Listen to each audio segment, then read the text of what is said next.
भिखारियों की विमान यात्रा। अरे मंगता, तुझे पता है कल सेठ करोड़ी मल ने मुझे अपने पिता के श्राद्ध में बुलाया था। अरे तो कौन सी बड़ी बात है तो हम भिखारी ज्यादा से ज्यादा 150 ही मिलेंगे। अरे वही तो, करोड़ी मल ने अपने पिता से वादा किया था कि वो उसे जहाज यात्रा कराएंगे, लेकिन पिताजी की यात्रा से पहले ही मृत्यु हो गई। अरे जब वो मर ही गए तो फिर इस बात का क्या मतलब रहेगा। तू भिखारी का भिखारी। अरे भाई, उन्होंने दान में तुझे हवाई जहाज का टिकट दिया है। ये तो क्या कह रहा है, हमने तो हवाई जहाज केवल आसमान में उड़ता हुआ देखा है। भैया, अपनी तो किस्मत खुल गई। ये करोड़पति लोगों के माँ बाप ऐसे ही सपने देखते रहे और हम भिखारियों के सपने पूरे होते रहे तो मजा आ जाए। सोहन के जाने का दिन आ जाता है और वो मंगता से मिलने जाता है। अच्छा मंगता भैया, मैं चलता हूँ, आज तो मेरी हवाई यात्रा का दिन है। देख सोहन, अपना समझकर कह रहा हूँ, जहाज में बीच में उतरियो मत, न जाने जहाज छूट गया तो आसमान में क्या करेगा। ना भैया, मैं उतरने वाला नहीं हूँ। अरे मैं तो आसमान में पेशाब करने भी नहीं जाऊंगा, बेकार में नीचे वालों पर बारिश हो जाएगी। अपनी गठरी तो किसी को छूने भी मत दीजिए, हम किसी का भरोसा ना कर सकते। और नहीं तो क्या, गठरी मैंने भीख मांगने वाले 2 कटोरे अभी नए खरीदे हैं और ऐसे थोड़े ना दे दूंगा। अपने टिकट का सबसे ज्यादा ध्यान रखियो, टिकट गया तो तेरी हवाई यात्रा भी गई। सोहन करोड़ी मल से मिले जहाज के टिकट को एक सुनहरी फ्रेम में मढ़वाकर गले में फोटो की तरह टांग लेता है। अपना टिकट दिखाइए। अरे भैया, गले में इतनी बड़ी फोटो लगा रखी है तो मैं दिखाई नहीं देती। सिक्योरिटी मुस्कुराते हुए उसे आगे का रास्ता दिखाता है।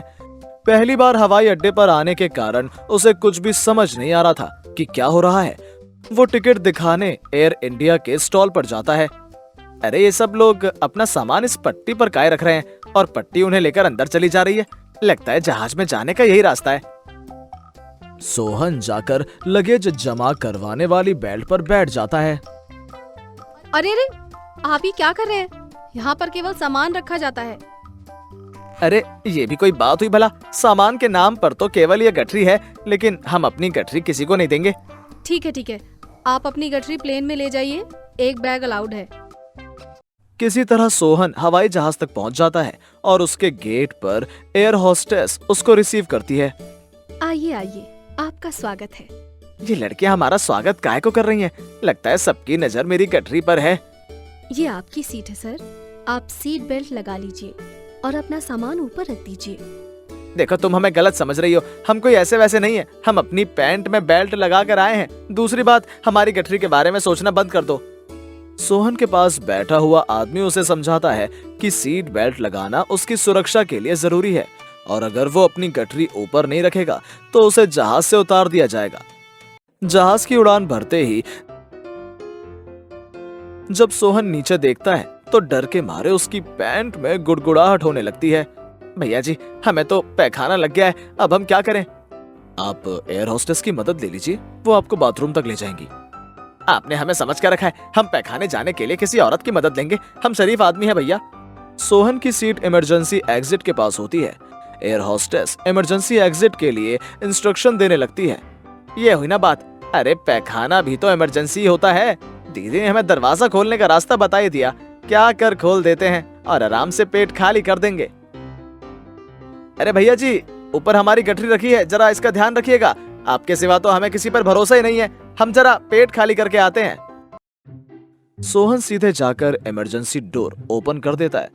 जहाज के अंदर तेज हवा आने लगती है और सभी लोग जोर जोर से चिल्लाने लगते हैं। एयर होस्टेस जल्दी से डोर बंद करती है। ये तरीका अच्छा नहीं है, आपको हवाई जहाज के अंदर ये सब व्यवस्था करवाना चाहिए। आपका जहाज साफ रखने के लिए आप लोग बाथरूम की व्यवस्था बाहर करें हैं। आखिर आप चाहते क्या हैं? मुझे बताइए, मैं आपकी मदद करूंगी। अरे क्या चाहते हैं? अपना पेट खाली करना चाहते हैं? आप मेरे साथ आइए। अरे अपना लोटा तो ले लें। आई एम सॉरी सर, आप अपना लोटा यहाँ ले जा नहीं सकते। ये आप क्या कह रही हैं बहन जी? हमको अंग्रेज समझी हैं का? क्या हम नहा धोकर आए हैं तो हो सकता है आपको गलतफहमी हो गया हो, हम लोग पानी का इस्तेमाल करते हैं। सोहन को वॉशरूम तक ले जाती है, लेकिन वॉशरूम में जाकर सोहन को समझ में नहीं आता कि वो क्या करे। हे भगवान, ये सब क्या है? हम यहाँ पर पेट खाली नहीं कर सकत। अरे किसी तरह से जहाज रोको वरना लेने के देने पड़ जाएंगे। सोहन की बात सुनकर सभी लोग अपनी नाक पकड़ लेते हैं। कुछ ही देर में जहाज लैंड हो जाता है। और सोहन किसी तरह अपना पेट पकड़कर जहाज से नीचे उतरता है और हमेशा के लिए कान पकड़ लेता है कि जिंदगी में कभी जहाज पर नहीं बैठेगा।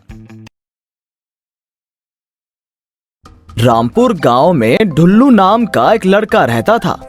ढुल्लू के पिताजी बढ़ई का काम करते थे और बाहर लकड़ियों से तरह तरह के सामान बनाया करते थे। ढुल्लू हमेशा शरारतों में आगे रहता था। एक दिन ढुल्लू अपने दोस्तों के साथ तालाब किनारे पतंग उड़ा रहा था। चली रे चली पतंग मेरी चली रे, देखो बादलों से पार हो चली रे।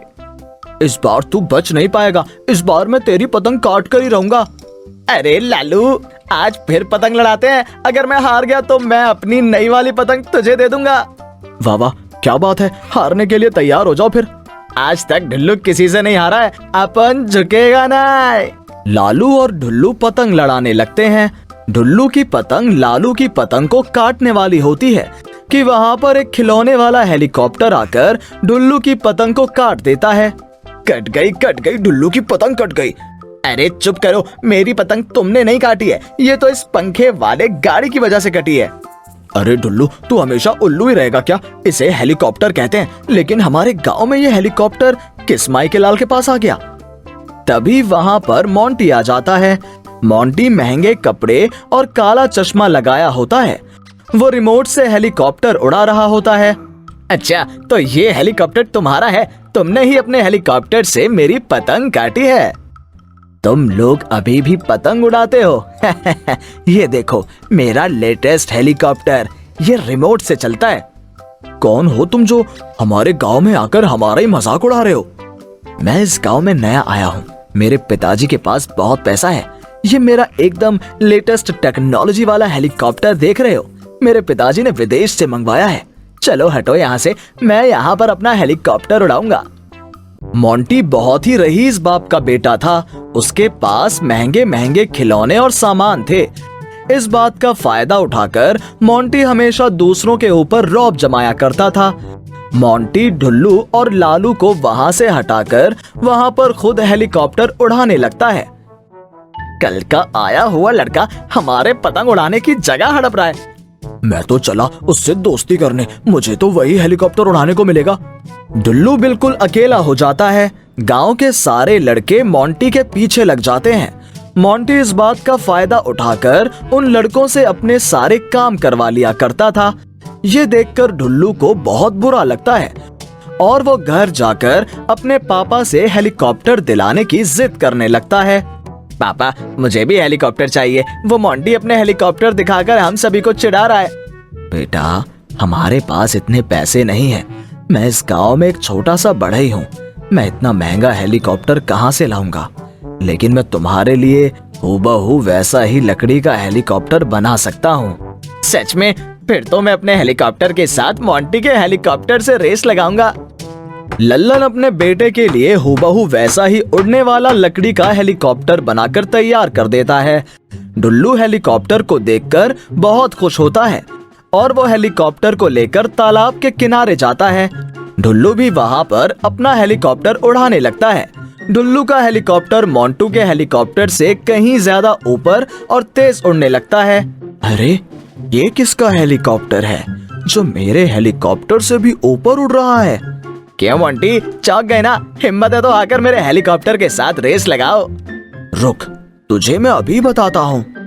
दोनों हेलीकॉप्टर रेस लगाने लगते हैं। ढुल्लू का हेलीकॉप्टर मोंटी के हेलीकॉप्टर से कहीं ज्यादा तेज और ऊपर उड़ रहा होता है।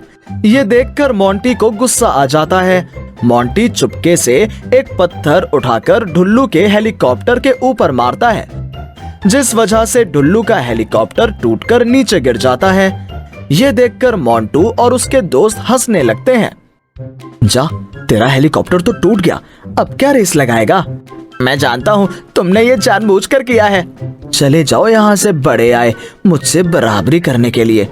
मैं मानता हूँ मेरे पास तुम्हारे जितने पैसे नहीं है, लेकिन मैं तुम्हारी तरह छल कपट नहीं करता हूँ। अगर तुम में हिम्मत है तो कल हेलीकॉप्टर रेस हो जाए। हाँ हाँ ठीक है, वैसे भी तुम इस टूटे हुए हेलीकॉप्टर से कैसे रेस लगा सकते हो, मैं भी देखना चाहता हूँ।